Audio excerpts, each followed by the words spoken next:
திமுகவின் எடுபிடி அணியாக முன்னாள் முதல்வர் ஓபிஎஸ் அணி செயல்பட்டு வருவதாக அதிமுக அம்மா அணியின் வேட்பாளர் டிடிவி தினகரன் குற்றம் சாட்டியுள்ளார். வரும் 12ஆம் தேதி இடைத்தேர்தல் நடைபெறவுள்ள ஆர்கே நகரில் அதிமுக அம்மா அணி சார்பாக போட்டியிடும் டிடிவி தினகரன் இன்றும் அத்தொகுதியில் தீவிர பிரச்சாரம் மேற்கொண்டார். பரமேஸ்வரன் நகர் முத்துமாரியம்மன் கோவிலில் சாமி கும்பிட்டுவிட்டு பிரச்சாரம் மேற்கொண்ட அவர் வீதி வீதியாக சென்று வாக்கு சேகரித்தார். பிரச்சாரத்தின் போது செய்தியாளர்களிடம் பேசிய அவர் ஆர்கே நகரில் போட்டியிடுவதில் ஓபிஎஸ் அணி வேட்பாளர் மதுசூதனனுக்கு விருப்பம் இல்லை என்றார். வயதான காலத்தில் அவரை கட்டாயப்படுத்தி ஓபிஎஸ் அணியினர் தேர்தலில் நிற்க வைத்திருப்பதாகவும் குற்றம் சாட்டினார். திமுகவின் எடுபிடி அணியாக ஓபிஎஸ் அணி செயல்பட்டு வருவதாகவும் டிடிவி தினகரன் குறிப்பிட்டார்.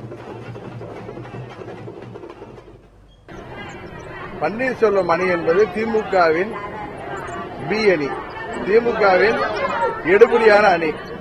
அவர்கள் மதுசூதனை நிறுத்தி அம்மாவின் வாக்குகளை பிரித்து விடலாம் என்று திமுகவின் சதி திட்டத்திற்கு பன்னீர்செல்வம் உடந்தையாக இருந்ததனால்தான் வயதானவராகிய பாவம் நடக்கக்கூட முடியாதவராகிய திரு மதுசூதனை இன்னைக்கு வேட்பாளர் அறிவிச்சு அவரை கஷ்டப்படுத்திட்டு இருக்காங்க.